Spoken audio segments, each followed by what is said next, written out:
नमस्कार,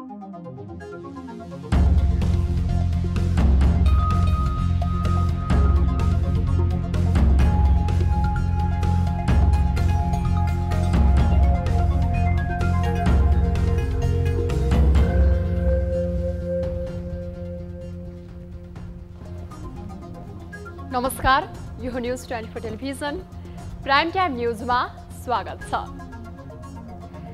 राजनीतिमा सिद्धान्त, निष्ठा, इमानदारी र नैतिकता हुनुपर्छ। राजनीति आफैमा समाज सेवा हो, तर हिजो आज सिद्धान्त, निष्ठा, इमान र नैतिकता नेपाली राजनीतिमा पाइँदैन।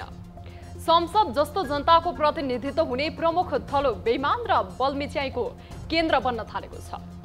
पछिल्लो समय संसदको हुलहुज्जतले सरकार आफै बेखर्ची पनि हो। प्रतिपक्षको थलोको रूपमा लिने संसदमा प्रतिपक्षलाई पेलेरै बजेट पास गर्नुपर्ने सम्मको अवस्था आइलाग्यो। बजेटमाथि हुने छलफलका लागि पनि संसद चल्न नदिएर प्रमुख विपक्षी नेकपा एमाले आफूलाई गैर जिम्मेवार दलका रूपमा मात्रै स्थापित गरेन, संसदीय अभ्यासमा पनि प्रश्न उठाउन बाध्य बनायो। एमाले मात्रै होइन, शेरबहादुर देउवाको सरकार पनि असफल र अयोग्य साबित बन्यो।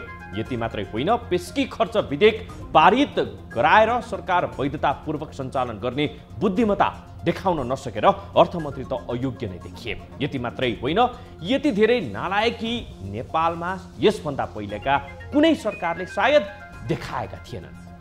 मूल्य मान्यता, नीति र प्रश्नहरू डोकोमा थुपारियो र बलमिच्याईलाई प्रधान बनाउन लालयित यी नेताहरूप्रति के आशा गर्ने? एकले अर्कोलाई थिच्न तल्लीन दलका नेताहरू जनताको आम समस्यामा मौन छन्। प्रमुख प्रतिपक्ष एमाले आफ्नो लिडे ढिपीबाट पछि हटेको छैन, न त सरकार नै पेलेर जाने नीतिभन्दा बाहिर आउन सकेको छ। ठुल्ठुला राजनीतिक परिवर्तनमा पनि एक ठाउँमा उभिने नेपाली दलहरू हिजो आज त सामान्य समस्यामा पनि पानी बाराबारको अवस्थामा उभिने गरेका छन्। भलै बजेट पारित भएर सरकार बेखर्ची हुनबाट अब जोगिने भएको छ। बधाई छ नेताजीहरू देशलाई भडखालोमा हाल्ने पुरुषार्थका लागि। अब प्राइम टाइम न्यूजका हेडलाइन्स। चालु आर्थिक वर्षको बजेट सम्बन्धी विधेयक राष्ट्रपतिबाट प्रमाणीकरण, बेखर्ची बनेको सरकारलाई खर्च गर्न बाटो खुल्यो।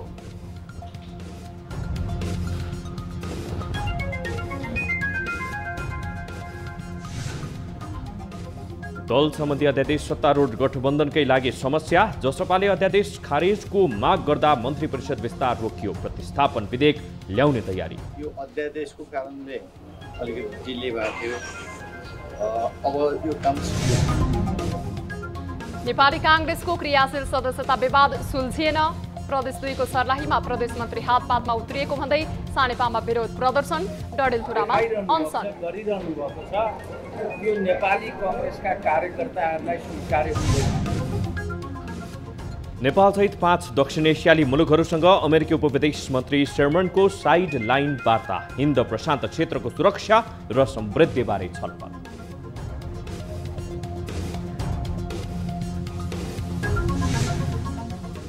र महिलाहरूका लागि अत्यावश्यक सेनिटरी प्याडमा कर बढाएपछि मूल्य आकाशियो, कर हटाउन माग गर्दै काठमाडौँमा प्रदर्शन। प्याडलाई नै सेनिटरी प्याडलाई नै प्रायोरिटी गर्ने हो भने सरकारले एकदमै राम्रो हुन्छ। हामी निरन्तर न्यूजमा छौं।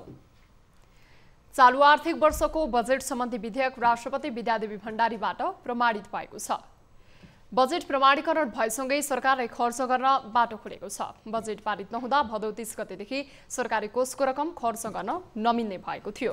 प्रतिनिधि सभा र राष्ट्रिय सभामा नेकपा एमालेको नाराबाजीका बीच विनियोजन विधेयक पारित भएपछि बिहीबार प्रमाणीकरणका लागि राष्ट्रपति समक्ष पेश गरिएको थियो। गत जेठ 15 गते तत्कालीन अर्थमन्त्री विष्णु पौडेलले अध्यादेश मार्फत ल्याएको बजेटलाई वर्तमान अर्थमन्त्री जनार्दन शर्माले प्रतिस्थापन विधेयक मार्फत संशोधन गरेका थिए। उनले आर्थिक वर्ष 2078-79 का लागि 16 खर्ब 32 अर्ब 83 करोड रुपैयाँको बजेट ल्याएका थिए। सरकार गठन गर्न सहज बनाउने गरी ल्याएको राजनीतिक दल सम्बन्धी अध्यादेश अहिले सत्तारूढ गठबन्धनकै लागि टाउको दुखाइको विषय बनेको छ। अध्यादेश मन्त्री परिषद विस्तारका लागि समेत तगारो भएको छ। मन्त्री बन्ने आकांक्षा धेरैले राखेपछि गठबन्धन घटक जनता समाजवादी पार्टीलाई फुटको चिन्ता छ। अहिले जसपाकै चिन्ता समाधान गर्न सरकारले प्रतिस्थापन विधेयक ल्याउने तयारी गरेको छ एक रिपोर्ट। गठबन्धन सरकार बनाउन महत्त्वपूर्ण भूमिका खेलेको राजनैतिक दल सम्बन्धी अध्यादेश अहिले मन्त्री परिषद विस्तारका लागि बाधक बनेको छ। गठबन्धनमा सहभागी केही दलले राजनैतिक दल सम्बन्धी सो अध्यादेश निष्क्रिय वा फिर्ता नलिएसम्म सरकारमा सहभागी नहुने बताएपछि मन्त्री परिषद विस्तारका लागि सोही अध्यादेश समस्या बनेको हो। अध्यादेश सक्रिय रहँदा गठबन्धन दलमा मन्त्रीका आकांक्षी धेरै हुने, तर भागभण्डामा थोरै मन्त्रालय पर्दा फुट्ने डर गठबन्धनको घटकमा छ। यो अध्यादेश सक्रिय रहँदा पार्टी फुट्ने डर सबैभन्दा बढी जसपालाई छ। उपेन्द्र यादवको पार्टी जोगाउनेकै लागि सरकारले प्रतिस्थापन विधेयक ल्याउने तयारी गरेको छ। हामीले प्रधानमन्त्रीज्यूलाई चाहिँ पार्टी विभाजनका लागि अगाडि सारिएको जुन अध्यादेश छ त्यो अध्यादेश चाहिँ फिर्ता गरेपछि सामेल हुने कुरा बताएका छौँ। त्यसैको प्रतीक्षामा छौँ। अहिले कांग्रेसबाट स्वास्थ्य राज्य मन्त्री सहित 4 जना मन्त्री र माओवादीका 2 मन्त्री गरी 6 जनाको मन्त्रीमण्डल छ। प्रधानमन्त्री शेरबहादुर देउवाले 72 दिनपछि बुधबार 1 जना परराष्ट्र मन्त्रीमा नारायण खड्कालाई नियुक्त गरेपछि मन्त्रीमण्डल 7 सदस्यीय बनेको हो। मन्त्री परिषद विस्तारमा अध्यादेश नै बाधक बनेपछि सरकारले राजनैतिक दल सम्बन्धी अध्यादेशको प्रतिस्थापन विधेयक ल्याउने तयारी गरेको छ। सरकारको विषय थियो। सरकारको विषय अब यो अध्यादेशको कारणले अलिकति डिले भएको थियो। अब यो काम सिद्धियो, करिब सिद्धिएको छ। अहिले नेकपा एमालेका अध्यक्ष केपी शर्मा ओलीले नेकपा एकीकृत समाजवादीका 14 जना सांसद विरुद्धमा हालेका मुद्दा सर्वोच्चमा सुनवाईको क्रममै छन्। आफ्ना सांसदको पद रहने वा नरहने अन्यलमा रहेको एकीकृत समाजवादीले सोही कारण सरकारमा मन्त्री पठाउन ढिलाइ गरे पनि अहिले दल सम्बन्धी प्रतिस्थापन विधेयक ल्याउन माधव कुमार नेपाल पक्ष पनि राजी बनेको छ। त्यसले सरकार गठनलाई पनि बाधा पुर्याइसकेको छ हैन। सरकारमा प्रतिनिधित्व गराउने मामलामा पनि बाधा लागिसकेको छ। त्यसले गर्दाखेरि अब सहमतिले नै अध्यादेश पनि फिर्ता लिने, सरकार गठनलाई पनि पूर्णता दिने आदि कामहरू अगाडि बढ्छ। प्रतिस्थापन विधेयकमा राजनैतिक दल सम्बन्धी व्यवस्था भएको 40% व्यवस्था र पछिल्लो पटक सरकारले ल्याएको दल विभाजन सम्बन्धी अध्यादेशमा रहेका 20% व्यवस्थाको मध्यमार्गी व्यवस्था अपनाइने बुझिएको छ। प्राविधिक हिसाबले त्यस्तो अध्यादेश रहिरहँदा कुनै दलहरूलाई चाहिँ त्यसले आघातै पुग्ने खालको कुरा हो भनेदेखि चाहिँ अब हामी मात्र त्यसको बाधक बन्ने खालको कुरो भएन।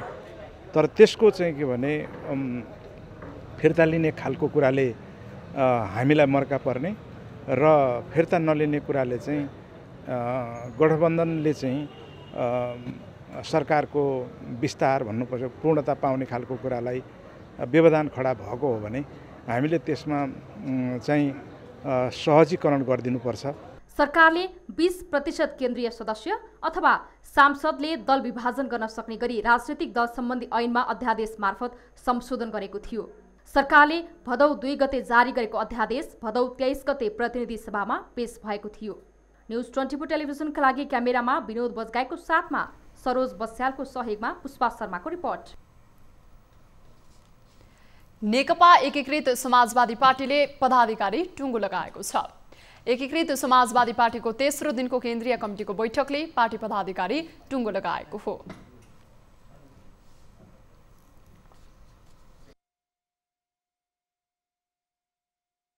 माधव कुमार नेपाल हाम्रो पार्टी अध्यक्ष हुनुहुन्छ। उहाँको नेतृत्वमा, उहाँको अध्यक्षतामा 301 सदस्यीय केन्द्रीय कमिटी गठन गरिएको छ। 301 भित्र पूर्ण र वैकल्पिक सदस्यहरू दुवै पर्नेछन्। त्यसको अनुपात निकालेर हामी तपाईहरुलाई केही पछाडि भन्नेछौँ। यसैगरी पोलिट ब्युरो 71 सदस्यीय गठन गरिएको छ। यसैगरी स्थायी कमिटी सदस्य 35 सदस्यीय गठन गरिएको छ। पार्टीले केन्द्रीय समिति बाहेक सबै तल्ला कमिटीहरूमा 2 उपाध्यक्षको प्रावधान समेत राखेको छ। पार्टीमा पूर्ण र वैकल्पिक समेत गरी 301 सदस्यीय केन्द्रीय सदस्य रहनेछन्। साथै पोलिट ब्युरो 71 सदस्य र स्थायी समिति 35 सदस्य हुनेछ। त्यस्तै एकीकृत समाजवादी पार्टीले 701 सदस्यीय केन्द्रीय परिषद समेत निर्माण गर्ने भएको छ। पार्टीका विभागहरू 25 सदस्य हुने र 151 सदस्यीय सल्लाहकार समिति समेत गठन गरिने सचिव खतिवडाको भनाइ छ। पार्टीले हरेक कमिटीमा महिलाहरूका लागि 1/3 र युवाहरूलाई 40% को हाराहारीमा व्यवस्थापन गर्ने खतिवडाले जानकारी दिनुभएको छ। नेकपा एकीकृत समाजवादी पार्टीका अध्यक्ष माधव कुमार नेपालले नेकपा एमाले आफ्नो पार्टीप्रति गलत प्रचार गरिरहेको आरोप लगाउनु भएको छ। पार्टीको केन्द्रीय कमिटीको तेस्रो दिनको बैठकलाई सम्बोधन गर्दै अध्यक्ष नेपालले आफ्नो पार्टीले अन्य दलसँग एकता गर्न लागेको भन्दै एमाले गलत प्रचार गरेको बताउनुभयो। हाम्रो प्रतिद्वन्द्वीको रूपमा रहेको नेकपा एमाले हाम्रो विरुद्धमा नरक प्रचार गरिरहेको छ। आज मैले विभिन्नका भाषणहरू सुने कि अब छिटै हाम्रो पार्टी अर्को पार्टीमा मिसिन गइरहेछ। यो 100% होइन, 1000% गलत छ। हाम्रो पार्टी कसैसँग मिसिनु पर्ने आवश्यकता छैन। एकीकृत समाजवादी पार्टी केन्द्रदेखि स्थानीय तहसम्म बलियो रूपमा स्थापित भइसकेकोले कसैसँग एकता गर्न आवश्यक नभएको उहाँको भनाइ छ। नेकपा एमालेका अध्यक्ष केपी शर्मा ओलीले पार्टीभित्र विभाजन ल्याउन फेरि पनि प्रयास हुन सक्ने बताउनु भएको छ। एमाले उपत्यका कमिटीले आज काठमाडौँमा गरेको भेलामा ओलीले एमालेमा विभाजन ल्याउने प्रयास हुन सक्ने भन्दै सजग रहन आग्रह गर्नुभयो। उहाँले एमालेलाई सिध्याउन खोजे पनि अझै सशक्त र एकताबद्ध भएर अघि बढ्ने धारणा राख्नुभयो। अध्यक्ष ओलीले शपथ लिएको 75 दिन बितिसक्दा पनि मन्त्री परिषदले पूर्णता दिन नसकेको भन्दै गठबन्धन दलको आलोचना गर्नुभयो। जसको कार्यकाल 15 महिना छैन, 2.5 महिना मन्त्री नै नबनिकन गयो, अब यो 14 महिनाभित्र मन्त्री बनाइसक्यो भने धन्यवाद छ सरकार। कमसे कम एउटा काम त भयो। यस स्थितिलाई बदल्नका लागि तपाईहरुका जिल्ला कमिटीहरूले, तपाईहरुका क्षेत्रका संगठनहरूलाई, तपाईहरुका क्षेत्रका साथीहरूलाई सचेत गर्नुपर्छ, सङ्गठित गर्नुपर्छ। अध्यक्ष ओलीले आफू नेतृत्वको सरकारले देशको विकासका लागि गरेको काम देख्न नसकेर हटाइएको उल्लेख गर्नुभयो। उहाँले माधव नेपालको पार्टीले संरचना निर्माण गरेको सुनेको भन्दै संरचनामा बस्ने मान्छेको अभाव हुने टिप्पणी पनि गर्नुभयो। ओलीले पार्टीलाई सशक्त बनाउँदै अघि बढाउन कार्यकर्तालाई निर्देशन दिनुभएको छ। कार्यक्रममा एमालेका नेताहरूले पार्टीलाई कसैले पनि कमजोर बनाउन नसक्ने धारणा राखेका थिए।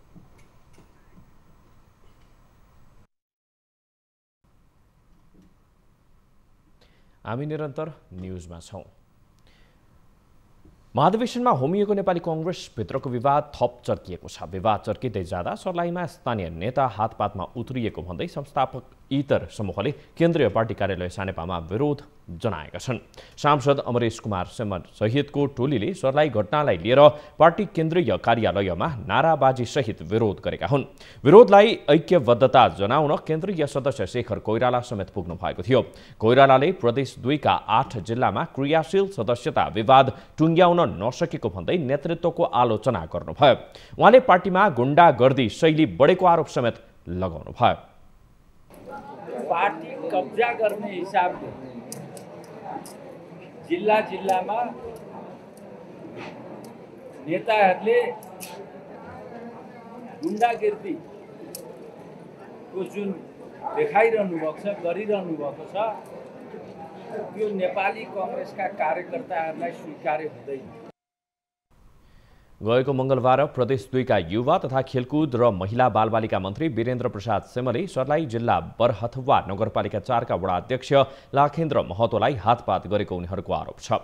प्रदर्शनमा सहभागीहरूले विधानसम्मत क्रियाशील सदस्यता लागू गर्नुपर्ने, गुण्डागर्दी बन्द गर्नुपर्ने लगायतका नारा लगाएका थिए। क्रियाशील सदस्यताको टुङ्गो नलाग्दा कांग्रेसको महाधिवेशन कार्यतालिका नै प्रभावित भएको छ। उता सभापति देउवाको गृह जिल्लामा पनि कणमल्ल पक्षधरको जिल्लाको पार्टी कार्यालय किशुनजी भवनमा अनसन सुरु गरेका छन्। हटाइएका क्रियाशील सदस्यता कायम गर्नुपर्ने, अवैधानिक ढङ्गले थपिएका क्रियाशील सदस्यता खारेज गरिनुपर्ने र भदौ 25 मा गरिएको वडा अधिवेशन अवैधानिक भएकोले फेरि अधिवेशन गराउन नयाँ मिति तय गर्नुपर्ने माग राख्दै अनसन थालिएको हो। जिल्ला कार्य समितिले क्रियाशील सदस्यताका लागि 5804 जनाको नामावली पठाएकोमा छानबिन समितिले जिल्ला सभापति कर्ण मल्लकी आमा समेत गरी 460 जनाको नाम हटाइदिएको आरोप उक्त पक्षले लगाएको छ। अमेरिकाले हिन्द प्रशान्त क्षेत्रलाई महत्त्व राख्दै यस क्षेत्रको सुरक्षा र समृद्धिका बारेमा नेपालसहित दक्षिण एसियाली मुलुकहरूसँग साइडलाइन भेटवार्ता गरेको छ। संयुक्त राष्ट्रको जारी 76औं महासभा अन्तर्गत आज अमेरिकी उपविदेश मन्त्री विन्डी आर शेरमनले नेपालसहित बांग्लादेश, भुटान, मालदिप्स र श्रीलङ्काका प्रतिनिधिहरूसँग परामर्श गरिन्। नेपालका तर्फबाट संयुक्त राष्ट्रका लागि स्थानीय नियोग प्रमुख अमृत कुमार राई उपस्थित हुनुहुन्थ्यो। सामाजिक सञ्जाल मार्फत उपविदेश मन्त्री शेरमनले अमेरिका को दक्षिण एसियासँगको साझेदारी आफ्नो र हिन्द प्रशान्त क्षेत्रका जनताको सुरक्षा र समृद्धिको लागि अत्यन्तै संवेदनशील रहेको उल्लेख गर्नुभयो। उक्त साइडलाइन भेटवार्तामा दक्षिण एसियाका 3 मुलुक भारत, पाकिस्तान र अफगानिस्तानका प्रतिनिधि सहभागी थिएनन्।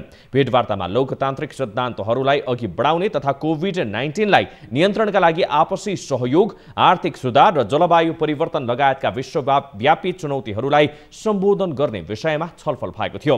पछिल्लो समय अमेरिकाले यस क्षेत्रमा प्रत्यक्ष चासो राख्न थालेको छ। नेपालमा बिहिबार थप 1239 जनामा कोरोना संक्रमण पुष्टि भएको छ। देशभर गरिएको 11629 पीसीआर परीक्षणका क्रममा 941 जना र 3614 एन्टिजेन परीक्षणका क्रममा 298 जनामा कोरोना संक्रमण पुष्टि भएको स्वास्थ्य मन्त्रालयले जनाएको छ। यससँगै नेपालमा कोरोना संक्रमितको संख्या 8,78,676 पुगेको छ। त्यस्तै कोरोनाका कारण थप 13 जनाको मृत्यु भएको छ। हालसम्म नेपालमा 11,072 जनाले कोरोनाका कारण ज्यान गुमाएका छन्। त्यस्तै थप 1324 संक्रमित कोरोना मुक्त हुँदा हालसम्म नेपालमा 7,56,954 संक्रमित कोरोना मुक्त भएका छन्। हाल नेपालमा 20,743 सक्रिय संक्रमित आइसोलेसन र 246 जना क्वारेन्टिनमा रहेको मन्त्रालयले जनाएको छ। महिलाहरूले महिनावारी हुँदा प्रयोग गर्ने स्यानिटरी प्याडको मूल्य बढेको भन्दै आक्रोश बढेको छ। 10 देखि 49 वर्ष उमेर समूहका 78,27,720 महिलाले हरेक महिना प्रयोग गर्ने अत्यावश्यक वस्तु निःशुल्क गर्नुपर्नेमा सरकारले कर लगाएर महँगो बनाएको भन्दै महिलाहरू आक्रोशित भएका हुन्। आर्थिक वर्ष 2077-78 मा 3,31,19,140 थान स्यानिटरी प्याड नेपाल भित्रिएको थियो, जसमा 3,06,20,000 आयात कर जोडिएको छ। एक रिपोर्ट। केही वर्ष अघिसम्म नेपालका अधिकांश महिलाले महिनावारी हुँदा कपडाको प्याड प्रयोग गर्थे। यसले इन्फेक्सन भएर स्वास्थ्य समस्या पनि धेरै आउँथ्यो। केही वर्षदेखि स्यानिटरी प्याड प्रयोग गर्ने नेपाली महिलाको संख्या बढिरहेको छ। तर पछिल्लो समय बजारमा स्यानिटरी प्याडको मूल्य सामान्य महिलाको पहुँचमा पुग्नै नसक्ने गरी आकाशिएको छ। कन्डम निःशुल्क गरेको सरकारले महिलालाई महिनै पछि आवश्यक पर्ने अत्यावश्यक वस्तु प्याडमा कर लगाएको भन्दै महिलाहरू आक्रोशित भएका छन्। सेनिटरी प्याड भनेको महिनै पछि युज गर्ने 40-50 मा आउने कुरा पनि हैन, अहिले बढेर 80-90-100 भयो, जुन एफोर्ड गर्न सक्दैनौँ हामीले। त्यसलाई चाहिँ एकदमै नराम्रो हो के। त्यो चाहिँ बरु कन्डमको सट्टामा बरु प्याडलाई नै, सेनिटरी प्याडलाई नै प्रायोरिटी गर्ने हो भने सरकारले एकदमै राम्रो हुन्थ्यो। जुन अब गाउँघरमा चाहिँ अफोर्ड गर्न नसक्नेहरूले पनि हैन युज गर्न पाउँथे, सजिलो हुन्थ्यो। आर्थिक वर्ष 2076-77 मा 21,51,10,081 प्याड तथा टेम्पोन नेपालमा आयात गरिएको थियो। यसका लागि आयात खर्च 2,10,63,60,10,000 थियो। उक्त प्याडमा 62,24,60,000 रुपैयाँ आयात कर जोडिएको छ। प्याडमा लगाइएको कर विरुद्ध सर्वोच्च अदालतमा रिट नै दायर भएको छ। तर महिला मैत्री निर्णय हुनुको सट्टा उल्टै झन प्याडको मूल्य बढेको भन्दै अत्यावश्यक वस्तु प्याडको मूल्य घटाउन महिलाहरूले माग गरेका छन्। निःशुल्क नै गरिदियोस् जस्तो लाग्छ हामीलाई पनि हैन, हामी पनि पीडित हौ त्यसको। प्रसुति तथा स्त्री रोग विशेषज्ञका अनुसार अझै पनि प्याडको अभावमा कपडाको प्याड बनाएर प्रयोग गरेर इन्फेक्सनको समस्या लिएर अस्पताल आउनेको संख्या धेरै छ। महिला स्वास्थ्यमै महत्त्वपूर्ण भूमिका रहेको स्यानिटरी प्याड महिनावारी हुने उमेर समूह सबैको पहुँचमा पुग्न आवश्यक रहेको विशेषज्ञ बताउँछन्। हाइजेनिक वेले हैन प्रयोग गर्नु पर्यो, हैन प्याडहरू प्रयोग गर्नु पर्यो। प्याड चाहिँ एक्सेसिबल हुनु पर्यो। गभर्नमेन्टले गर्ने आफ्नो ठाउँमा छँदैछ। गभर्नमेन्टले फ्री चाहियो, रिप्रोडक्टिभ हेल्थमा चाहियो, मेन्स्ट्रुअल हाइजिनको बारे वी निड दिस हैन। डिफ्रेन्ट एनजिओजहरूलाई मार्फत गरेर सहरमा बसेको मान्छे त सेन्सिटाइज छ, गाउँमा सेन्सिटाइज गर्ने या इजिली एक्सेसिबल गराउने कसरी हुन्छ। डिफ्रेन्ट टाइपको प्याडहरू छ हैन। नेपाली बजारमा अधिकांश विदेशी ब्रान्डकै स्यानिटरी प्याड देखिन्छ। आयातित प्याडमा 15% आयात कर र मूल्य अभिवृद्धि कर 13% जोडिएर मात्रै बजारमा आउँछन्। त्यसैले प्याडको मूल्य बढेको हो।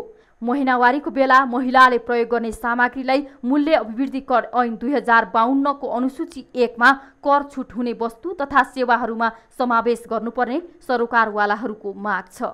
अत्यावश्यक वस्तुमा कर लगाएर मूल्य बढाएर नागरिकमाथि आर्थिक भार पार्ने सरकारसँग नागरिक दिक्क भइसके। अझ महिलाको स्वास्थ्यसँग जोडिएको स्यानिटरी प्याड जस्तो वस्तुमा पनि मूल्य बढाउँदा जुन आक्रोश आएको छ त्यो स्वाभाविक पनि हो। निःशुल्क गर्न नसके कम्तीमा सुलभ मूल्यमा सबै महिलाको पहुँचमा स्यानिटरी प्याड पुर्याउन आवश्यक छ। क्यामेरामा सुनिल गुरुङका साथ टिभी जर्नलिस्ट रिया भण्डारी, काठमाडौँ। नेपाली सेनाको प्रथम कमान सेनापति संयोजनात्मक बैठक 2078 बिहिबारदेखि सुरु भएको छ। काठमाडौँको भद्रकाली स्थित जङ्गी अड्डामा आयोजना गरिएको बैठकको प्रधानमन्त्री शेरबहादुर देउवाले उद्घाटन गर्नुभयो। उद्घाटन कार्यक्रममा प्रधानमन्त्री देउवाले सेनाद्वारा भइरहेको विकास निर्माणका कार्य लगायत सेनाले सञ्चालन गर्न योजना गरेका दीर्घकालीन महत्त्वका कार्यहरूमा स्रोतको सुनिश्चितता गर्न सरकारको हर सम्भव प्रयास रहने बताउनुभयो। त्यस्तै प्रधान सेनापति प्रभुराम शर्माले नेपाली सेना जस्तो सुकै परिस्थितिमा पनि संविधान प्रदत्त जिम्मेवारी निर्वाह गर्न र सरकारका विधिसम्मत आदेशहरू अक्षरशः पालना गर्न कटिबद्ध रहेको बताउनु भएको थियो। कार्यक्रममा नेपाली सेना र रक्षा मन्त्रालयको तर्फबाट प्रधान सेनापति र रक्षा मन्त्रालयका सचिव बीच कार्य सम्पादन सम्झौता समेत भयो। बैठकमा महानिर्देशनालयले महानिर्देशनालय कार्यालय र विभागका प्रमुखहरू तथा कमान्ड सेनापतिहरूकोले वर्तमान वस्तुस्थिति कार्य समीक्षा प्रस्तुत गर्ने सेनाले जनाएको छ।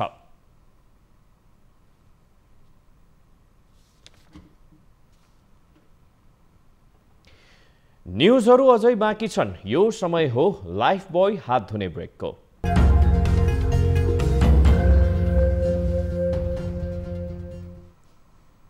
हामी निरन्तर न्युजमा छौं।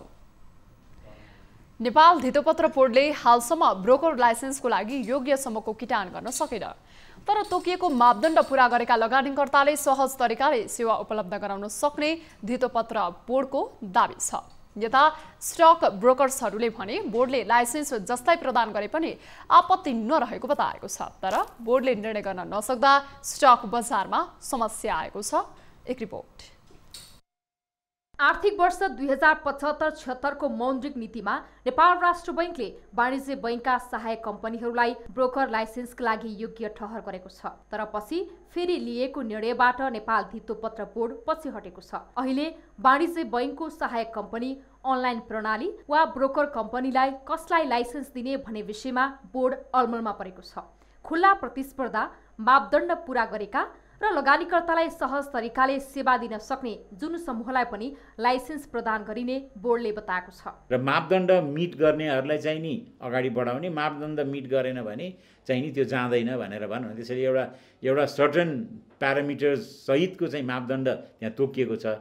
त्यो पुरा हुनेलाई चाहिँ दिने, पुरा गर्न नसक्ने त अभियसली बाहिर भइहाल्छ। बैंकका सहायक कम्पनीलाई लाइसेन्स उपलब्ध गराउने विषय नियमावलीमा पहिले नै तयार भए पनि कार्यान्वयनमा आउन सकेन। अन्तर्राष्ट्रिय अभ्यासमा पनि बैंकलाई ब्रोकरका रूपमा काम गर्न दिने प्रचलन छ। नेपालमा पनि बैंकका सहायक कम्पनीलाई नै लाइसेन्स दिए स्टक ब्रोकरको आपत्ति नरहेको बताएका छन्। कमर्सियल बैंकलाई नै लाइसेन्स दिने हो र त्यसले चाहिँ एक्सपान्सन गर्ने चाहिँ एभ्री ब्रान्चबाट त्यो काम गर्ने एस्योर उहाँले गर्नुहुन्छ भने यो त हामी पनि स्वागत गर्छौँ। हामीले पनि त्यही नै भनिरहेको छौँ। कमर्सियल बैंकको सब्सिडारी कम्पनीलाई दिने नाममा भ्रम छरेर कमर्सियल बैंकलाई दिने हो भन्न पाइएन। कमर्सियल बैंकलाई दिने हो र कमर्सियल बैंकको एभ्री ब्रान्चबाट त्यो काम हुने एस्योर हुन्छ भने यो हामी सबैले स्वागत गर्नुपर्छ। नेपालको सहायक कम्पनीले ब्रोकर र अनलाइन कारोबार जस्तै प्रक्रियाबाट अघि बढ्नुपर्दछ। बैंकको सहायक कम्पनीले ब्रोकर र अनलाइन कारोबारको जस्तै प्रक्रियाबाट अघि बढ्नुपर्दछ, जसले गर्दा बैंकका सहायक कम्पनीलाई दिने विषय असान्दर्भिक रहेको गुनासो विज्ञहरूको छ। तर बोर्डले ब्रोकर लाइसेन्स वितरणमा ढिलाइ र अलमल गर्दा लगानीकर्ता भने अन्यलमा परेका छन्। न्युज 24 टेलिभिजनका लागि क्यामेरामा कान्छा डङ्गोलको साथमा टिभी जर्नलिस्ट रबिन ठकुरीको रिपोर्ट। काठमाडौँ महानगरपालिकाले बञ्चने डाँडामा तत्कालै फोहोर व्यवस्थापनको काम सुरु नगर्ने भएको छ। शहरी विकास तथा भवन निर्माण विभागले महानगरलाई दीर्घकालीन फोहोर व्यवस्थापन स्थल बन्सरे डाँडामा पहिलो सेल निर्माणको काम पूरा भएको बताएको थियो। तर महानगरले भने निर्माणको काम सम्पन्न नभएको र स्थानीयवासीका केही मागका विषयमा थप छलफल गर्नुपर्ने भएकोले बन्सरे डाँडामा तत्काल फोहोर व्यवस्थापन गर्न नसकिने जनाएको छ। विभागले निर्माणको काम सम्पन्न गरी जिम्मा गरिसकेको अवस्था र महानगरले फोहोर व्यवस्थापन कहिलेबाट गर्ने बारे यकिन नहुँदा दीर्घकालीन रूपमा फोहोर व्यवस्थापनको काम अझै अन्यल भएको छ। विभागले गत भदौको तेस्रो साता सेल निर्माणको काम सम्पन्न भएको भन्दै औपचारिक जानकारी गराउँदै फोहोर व्यवस्थापन गर्न सक्ने बताएको थियो। कर्णाली प्रदेशको राजधानी सुर्खेतमा रहेको कर्णाली प्रदेश अस्पतालमा विशेषज्ञको सेवा विस्तार गरिएको छ। अस्पताल नवनिर्मित भवनमा सरेसँगै विशेषज्ञ चिकित्सकहरू पनि थपिएपछि जटिल रोगका उपचार तथा शल्यक्रिया हुने भएको छ। अस्पतालमा स्थापनादेखि नै पहिलो पटक टाउको शल्यक्रिया सेवा सुरु गरिएको छ। न्युरोसर्जन डाक्टर नीलम कुमार मानवले टाउको सम्बन्धी 25 वटा अपरेसन गर्नुभएको छ। अस्पतालमा 110 जनाले जाँच गराएका छन्।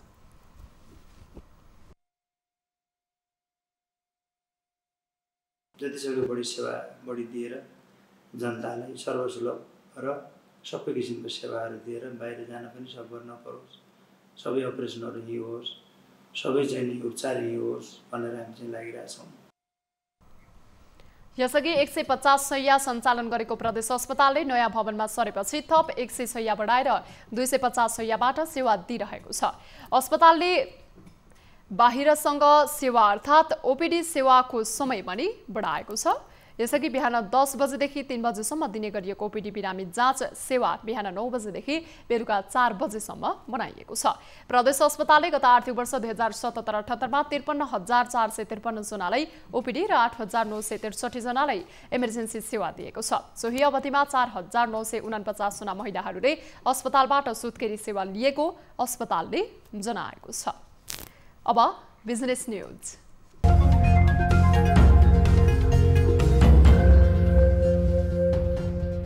शेयर बजार परिसूचक नेपाल स्टक एक्सचेन्जमा 2.7 अङ्कले उकालो लागेको छ। बिहिबार नेप्सेमा एकल अङ्कको गिरा उठाएर 2,819 बिन्दुमा पुगेर थामिएको हो। कारोबारको अन्तिम दिन 228 कम्पनीका 1,57,14,000 किता सेयर 87,000 पटक कारोबार भएका छन्। वाणिज्य बैंक र वित्त समूह बाहेक सबै समूह ओह्रालो लागेका छन्। होटल एन्ड टुरिज्म सबैभन्दा उच्च 97 अङ्कले ओह्रालो लागेको हो। निर्जीवन बीमा 92, विकास बैंक र उत्पादनमूलक 88, जलविद्युत 71, जीवन बीमा 51, लघुवित्त 46, व्यापार 45, अन्य 21, लगानी 2 र म्युचुअल फन्ड 0 अङ्कले घटेको नेप्सेले जनाएको छ। साताको अन्तिम दिन मनोकामना स्मार्ट लघुवित्तले सबैभन्दा धेरै कमाएको छ, जसको प्रतिकित आम्दानी 10%ले बढेको हो। सबैभन्दा गुमाउनेमा भने हिमालयन पावर पार्टनर रहेको छ, जसको शेयर मूल्य 5% का दरले घटेको नेप्सेले उल्लेख गरेको छ। सानिमा बैंकले सबैभन्दा धेरै कारोबार गरेको छ, जसको कारोबार रकम 34 करोड 15 लाख रुपैयाँमा सीमित रहेको छ।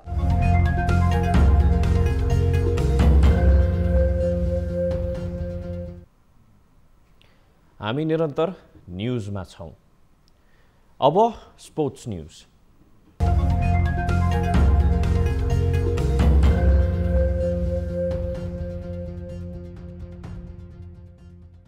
ललितपुर पैट्रियट्सका कप्तान ज्ञानेन्द्र मल्लले एभरेस्ट प्रिमियर लिग ईपीएल नखेल्ने भएका छन्।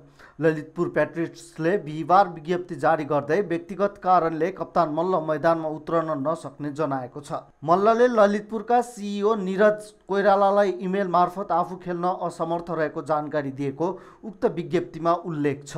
मल्लले इमेलमा आफू नखेल्दा पनि टिममा कुनै असर नपर्ने समेत जनाएका थिए। ललितपुरले मल्लले पठाएको इमेल समेत सार्वजनिक गरेको छ। ईपीएल सुरु हुनुभन्दा 2 दिन अघि मात्रै मल्ल मैदानमा नउत्रिने कुरा ललितपुरले सार्वजनिक गरेको हो। ललितपुर पैट्रियट्सका सीईओ कोइरालालाई पठाएको इमेलमा मल्लले खेलका लागि आफू पूर्ण रूपमा तयार नरहेको बताएका छन्।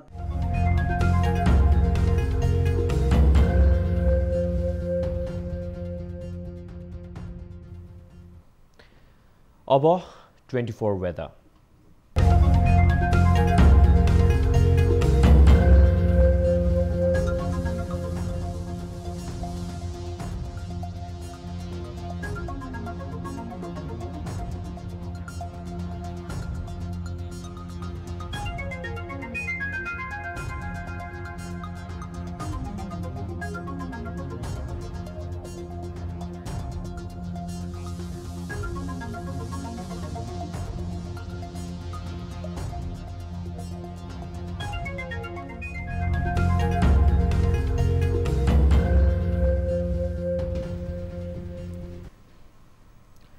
अब प्राइम टाइम न्यूज सक्नु अघि हेडलाइन्स पुनः एकपटक।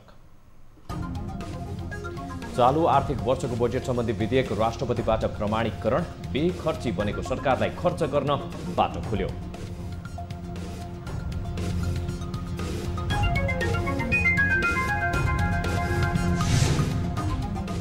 दल सम्बन्धी अध्यादेश सत्तारूढ गठबन्धनकै लागि समस्या, जसपाले अध्यादेश खारेजको माग गर्दा मन्त्री परिषद विस्तार रोकियो, प्रतिस्थापन विधेयक ल्याउने तयारी। अध्यादेशको कारणले अलिकति डिले भएको थियो, अब यो काम नेपाली कांग्रेसको क्रियाशील सदस्यता विवाद सुल्झिएन। प्रदेश 2 को सर्लाहीमा प्रदेश मन्त्री हातपातमा उत्रिएको भन्दै सानेपामा विरोध प्रदर्शन, डडेलधुरामा अनसन। यो नेपाली कांग्रेसका कार्यकर्ताहरूलाई स्वीकार्य हुँदैन। नेपाल सहित 5 दक्षिण एसियाली मुलुकहरूसँग अमेरिकी उपविदेश मन्त्री शेरमनको साइडलाइन वार्ता, हिन्द प्रशान्त क्षेत्रको सुरक्षा र समृद्धिबारे छलफल।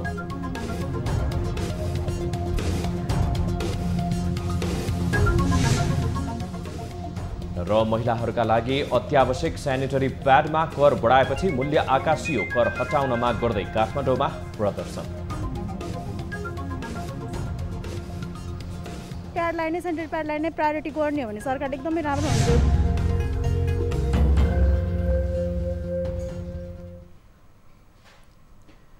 प्राइम टाइम न्यूज अहिलेलाई यति नै। ताली र गालीका लागि हामीले सोधेको प्रश्नको अन्तिम नतिजा यसपछि प्रसारण हुने कार्यक्रम सिधा कुरा जनतासँगमा हेर्न सक्नुहुनेछ।